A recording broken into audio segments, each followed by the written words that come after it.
Hi my friends, welcome to Miss Woodward Reads. Today I'm reading Circus Mirandus.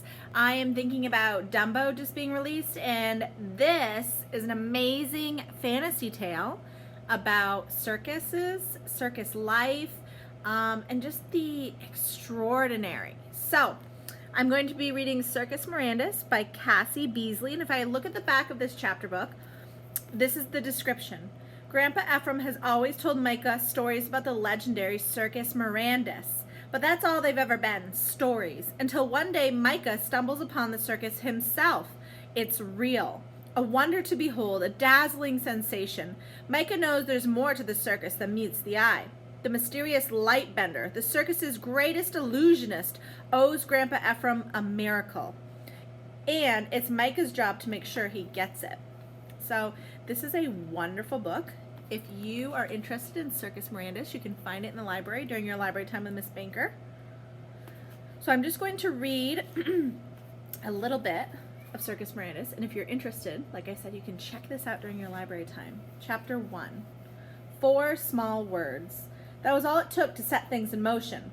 The words came from an upstairs room filled with the rustle of paper and the sweet stink of medicine. They came from the pen of an old man who coughed and wheezed with every breath. They came at the end of a very important letter, which said this: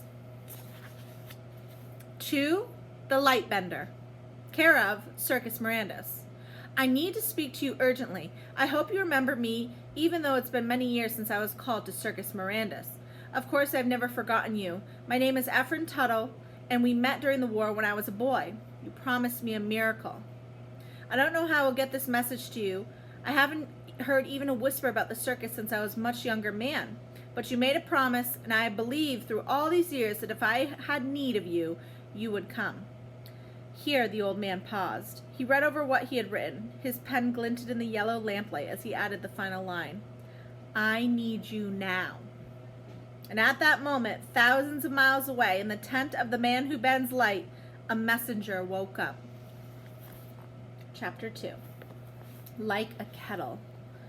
Micah Tuttle knew that most old ladies were pleasant enough. They knitted warm sweaters and baked cookies with chocolate frosting and played old-fashioned card games at the town social hall. Sometimes one forgot to put in her fake teeth, like Mrs. Yolane from the post office, or she kept 14 kooky cats, like Mrs. Rochester from across the street. But even those two were basically chocolate cakes and warm sweaters on the inside. Micah's great-aunt, Gertrudis, was not. He washed a pink china teacup for the third time that Sunday afternoon while she loomed over him. She clucked her tongue, and he scrubbed the cup until he worried the painted roses might fade right off.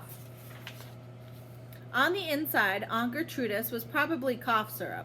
She wore her dust-colored hair twisted into a bun so tight it almost pulled her wrinkled skin smooth, and she starched her shirts until the collars were stiff enough to cut. She made black tea every day in a bright steel kettle. The tea was scalding and bitter, a lot like her, and she wouldn't let Micah add sugar because she said bad teeth ran in the family. She also said that bad sense ran in the family, and by golly, she'd see to it that Micah didn't inherit it. Aunt Gertrudis had come to stay with them weeks ago, all the way from Arizona, to make sure that things were done correctly, while Grandpa Ephraim was sick. It wasn't supposed to be for long, but Micah's grandfather had gotten sicker and sicker, and Aunt Gertrudis had gotten more and more impossible. Don't assault the cup that way, she snapped at him. I only wanted you to clean it properly for a change. The only thing that kept Micah from talking back was the knowledge that she'd keep him up to his elbows in chores for the rest of the day instead of letting him visit with his grandfather. He hadn't been allowed to pester Grandpa Ephraim since this morning, when he had hinted that he had something important to tell Micah. Something spectacular, his grandfather had whispered. Something magical. Grandpa Ephraim had had a sparkle in his eye that Micah recognized, and magical meant Circus Mirandus stories, which were one of Micah's favorite things.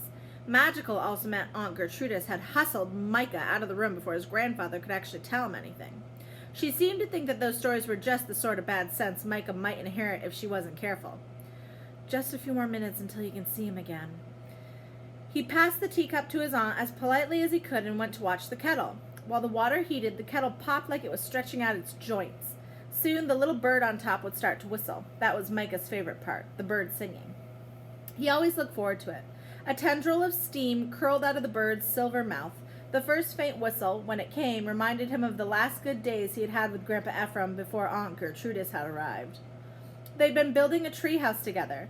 They had worked on it every afternoon, and Grandpa Ephraim had been whistling while they tied knots for the rope ladder. "Tuttle knots," he'd said when they finished. "You won't find better ones anywhere." Which Micah knew was perfectly true. Aunt Gertrudis was reaching for the kettle. "You could leave it," Micah said. She didn't even glance at him as she jerked the kettle away from the heat.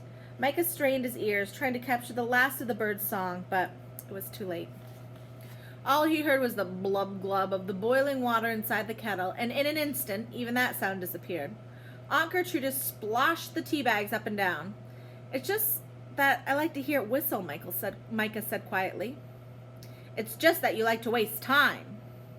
Micah stared at the refrigerator so that he wouldn't have to look at her. The things that had once covered the fridge, a recipe for double chocolate brownies, alphabet magnets, a picture of an elephant Micah had drawn when he was 7, had all been papered over with medicine schedules and receipts and Aunt Gertrudis' calorie chart. The only evidence of Micah's existence was a sticky note half hidden behind a copy of a prescription. It was written in his handwriting, and it said Inca Project for School. When he had first learned that his grandfather's sister was coming, Micah had hoped she would be as wonderful as Grandpa Ephraim. He had hoped that she would like him. He had thought the house might be less lonely with someone else in it. But it turned out that Aunt Gertrudis didn't like any of the things that Micah's grandfather liked, including 10-year-olds. He took a deep breath and held it until his chest ached. Something magical, he reminded himself. Maybe a new story, maybe something happy. Happy sounded like someplace very far away and hard to find these days. Dr. Simon had explained that Grandpa Ephraim couldn't get enough air. He didn't whistle anymore. He stayed upstairs in bed all day long, and even though he still laughed sometimes, it sounded different, like the kettle. Blub, glub. Micah knew what came next. Chapter 3. And if you see the illustration there, you can see Grandpa Ephraim and Micah. A little spark. Micah scooped up the tea tray before Aunt Gertrudis could tell him to do it. It was difficult to hold it steady, and the teacups trembled in their saucers as he took a cautious step toward the door. Aunt Gertrudis blocked his path. "Where do you think you're going?" Micah tried to smile at her. "Upstairs for tea?" She gave him a considering look as she lifted the tray out of his hands. "I don't think so," she said. "You're going to sit right here where you won't make a mess." Micah frowned at her. He didn't make messes.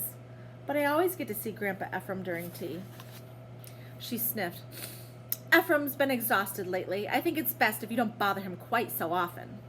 "But he was feeling better this morning. He wanted to tell me about—" "You just don't want me to talk to him because I don't want you to annoy a very sick man every hour of the day. And because you don't need any more silliness stuffed between your ears, especially not your grandfather's sort of silliness. Now sit."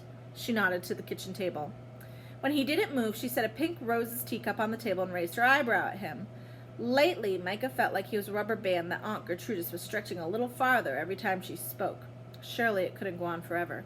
She would have to get tired of pulling eventually. If she didn't, he would snap. But not today.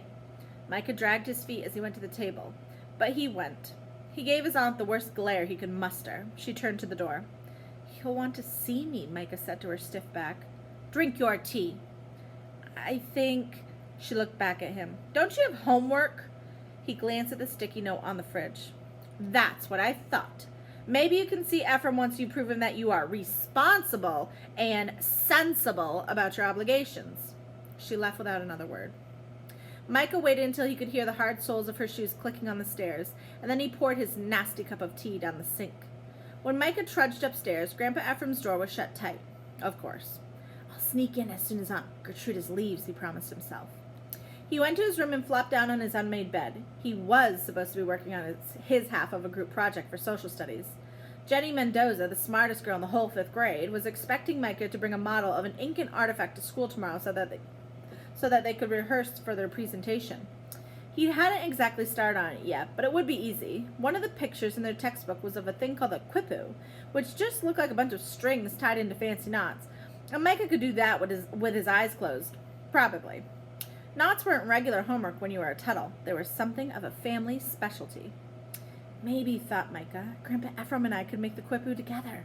It wasn't as exciting as building a treehouse, but it was the sort of project his grandfather might like. Making the quipu sounded fun. normal, like something they would have done before everything went wrong. Micah rolled off the bed and stretched for the bottom drawer of his dresser. A neat coil of blue string lay on top of a nest of odds and ends that he had collected from all over the house when he realized that Aunt Gertrudis's idea of tidying up the place meant throwing everything she herself didn't use into the garbage. Micah's socks had to make room for 2 yo-yos, a baseball, a felt hat, a small army of action figures, a pack of old maid cards, and the string. He picked it up and wrapped his fingers around it. It was a good string, perfect for tying. All that was left to do was wait. When he finally heard Aunt Gertrudis shut his grandfather's bedroom door, Micah was out of his room and across the hall in a flash, a sneaky, quiet flash.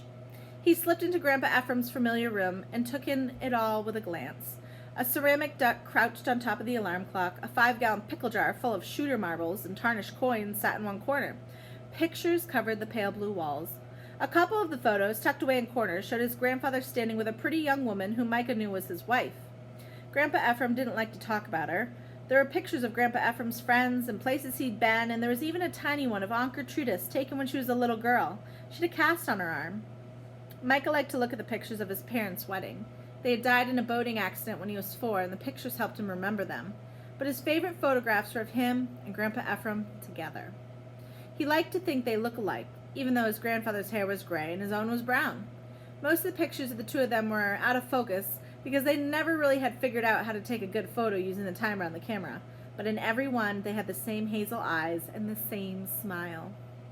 Grandpa Ephraim didn't quite look like himself these days. His smiles were just as warm as they'd always been, but he was thinner and pale from being stuck in bed all the time. When Micah entered the room, he was propped up on a mound of pillows, staring toward the window. Through the gap in the curtains, Micah could just see the half-finished treehouse cradled in the branches of the oak. "It's a great treehouse," said Micah. "It'll be a lot of fun this summer, even without a roof." Grandpa Ephraim turned to face him. His eyes were bright with secrets. "Oh, there you are, Micah. We have business to discuss, you and I." "I'm sorry I'm late." Micah made a place for himself on the foot of the bed and set down his coil of blue string. "She kept me away." "Ah, you missed some delicious tea," Grandpa Ephraim said. "I bet." Even though they were both trying to look serious, Grandpa Ephraim's nose wrinkled up at the thought of the inky tea, and Micah's own nose couldn't help itself. They grinned at each other. I poured mine down the sink," Micah confessed. "Well, at least one of us escaped," Grandpa Ephraim said. That was true enough, but Micah would drink a whole kettle of ink every day if it meant they could spend more time together. Why is Aunt Gertrudis always so the way she is? He didn't want to tell Grandpa Ephraim that his sister was horrible, but it was hard not to complain sometimes. Grandpa Ephraim sighed. "Your great aunt and I haven't been close for a very long time. It's my fault as much as it is hers." "I doubt that," Micah muttered. His grandfather raised an eyebrow.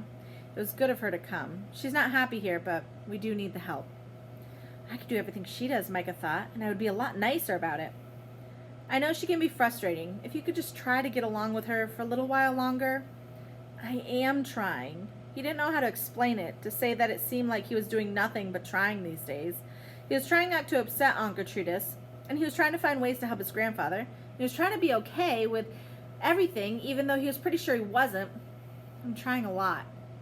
"I know you are, and you're doing wonderfully, Micah. You really are." He looked toward the window again. "I need to tell you something." Micah smiled. "Something magical? I was hoping it would be one of your Circus Mirandus stories." Their eyes met, and Micah felt something pass between them. A zing, a little spark of knowing that whatever his grandfather was about to say would change everything. "I've written a letter to an old friend," said Grandpa Ephraim. "I think you should read it." I'm going to stop right there, because then we go on to Chapter 4, Impossible Letters. This book is just so great, and I really like Micah. He's a great character, and I really love Grandpa Ephraim. He is really ill. Obviously, Micah talks about that a lot. And Aunt Gertrudis is interesting because she has come into their home, and she's super strict and really on Micah to behave, even though he's trying so hard. But as you remember, Micah did lose his parents when he was just young and has lived with Grandpa Ephraim for quite a while, just the two of them, having this wonderful, fun life, building tree houses, sharing fun stories, and now Grandpa's very sick. So, will he get better? How can Micah help him get better? Will Aunt Gertrudis stay forever? What will happen next? If you enjoyed listening to this part of Circus Mirandus, Please check this out in the library during your time with Miss Banker.